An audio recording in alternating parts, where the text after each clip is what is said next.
We're going to move on to topic number 9 here in college football, and that is, Brandon, what was your biggest surprise over the weekend in college football? There were, a ton of games. Some of them were, really good matchups, like in Alabama, Miami, where there were teams in the top 25 going at it. Some of them were, big-time teams against FCS teams. So what was your biggest surprise over the weekend in college football? Well, there was a couple. You bring up the FCS team. I mean, UConn losing to local Holy Cross, pretty much ending the UConn coach's career at this point by, after that loss, he said he was going to retire, and then 24 hours later he quit. So it's just really one of those things where you're seeing an FCS team beat a Division I team, and then you see the blowback of how that can happen on a coaching staff. So I think that was huge, but good for Holy Cross out of Worcester, Massachusetts here. I think that was big news for them, getting the dub there and beating UConn. So that was a huge surprise there. I think one of the biggest surprises of the weekend. But then also you brought it up, and that's Georgia absolutely dismantling Clemson. Clemson, a team that, has been great over these last 5 years, or honestly over this last decade in college football, and has been the other team that has been up there with Alabama fighting for a championship every year.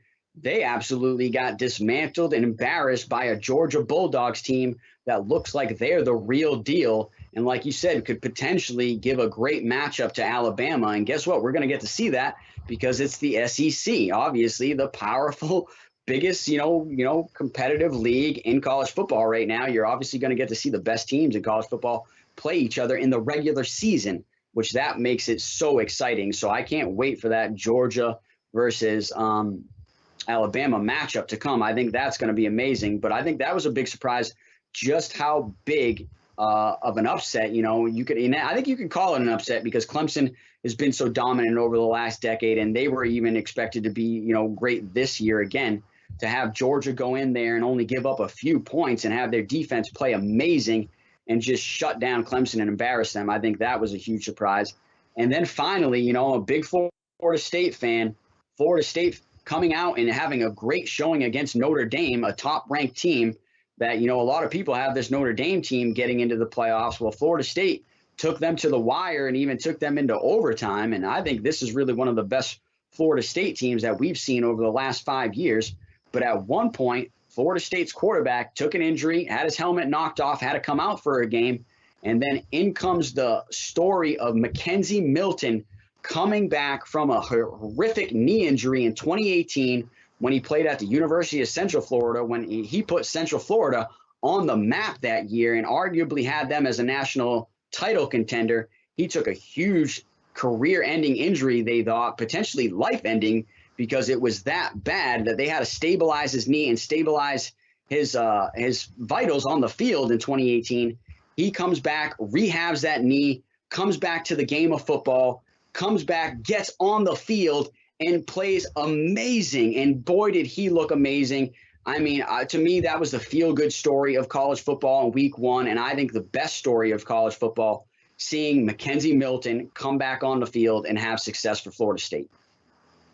Yeah, awesome story for him. And yeah, I think you're right. I mean, this has been one of the more, impressive Florida State teams, at least talent-wise, and how they play. We've seen in a few years. It's been a few years since they've been really, in the top 25, really competitive. So actually a decent win for Notre Dame to kind of pull out down in Tallahassee, but an impressive showing from Florida State, no question. The biggest, looking at the top rankings coming into the season, it was kind of like, okay, it's the same old colleges. It's Alabama, it's Georgia, it's Clemson, and it's Ohio State. And then, here's the rankings of everybody else. And you were saying, we were saying, like, who's going to be the team that might challenge or might try to get up into that top 4 or be one of those teams that can challenge that top part of the rankings. One of the teams that was highly rated was Iowa State at number 7. Over the weekend, for their opening weekend, they played Northern Iowa. Now, Northern Iowa is an FCS college football team. They don't compete in the football subdivision against the big boys in the SEC and the Big Bowl Ten series. Yeah, yep. Yeah, exactly.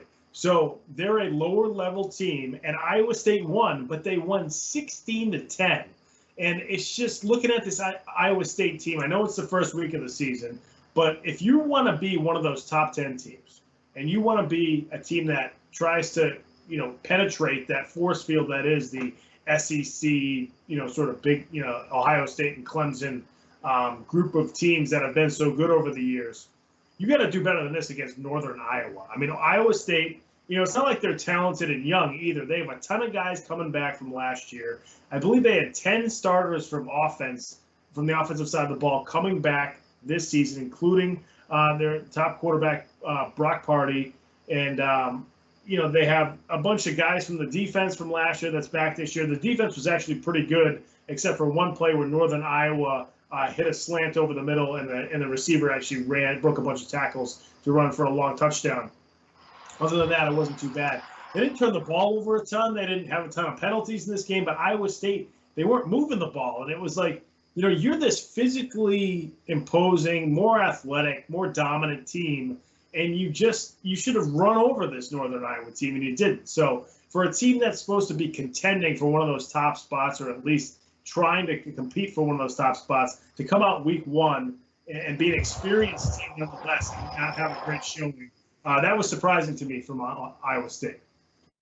Yeah, I think that's a great call. Great call for you to bring that up. And, we talk about a lot of times how these teams week one schedule a lollipop, they believe. And I'm sure that's what Iowa State thought. And for them to be in a dogfight to get that win, yeah, it's got to be a little concerning if I'm a fan. And honestly, if I'm the coach there, I've got to be a little concerned. But if I'm the coach, I'm also using it saying, hey, guess what? You guys aren't exactly what you thought you were right now. We've got a lot of work to do, and we've got to get back to it right now this week to prepare for our next opponent. And I guarantee you that's exactly what the coaching staff is doing. So let's see what they do in week two. But if they come out with another dud in week two, then you've got a lot of concerns there in Iowa State, and they'll be dropping down the rankings pretty quick. Folks, if you like this show, you're watching it right now on YouTube, make sure you subscribe to our YouTube page. That's Comeback Sports on YouTube. Subscribe to the channel, Comeback Sports. And then all the cut-ups that our awesome producer, Ben Kudo, puts together after the show, that'll all filter to your YouTube channel. You don't have to go search for it. It's just right there in your subscriptions.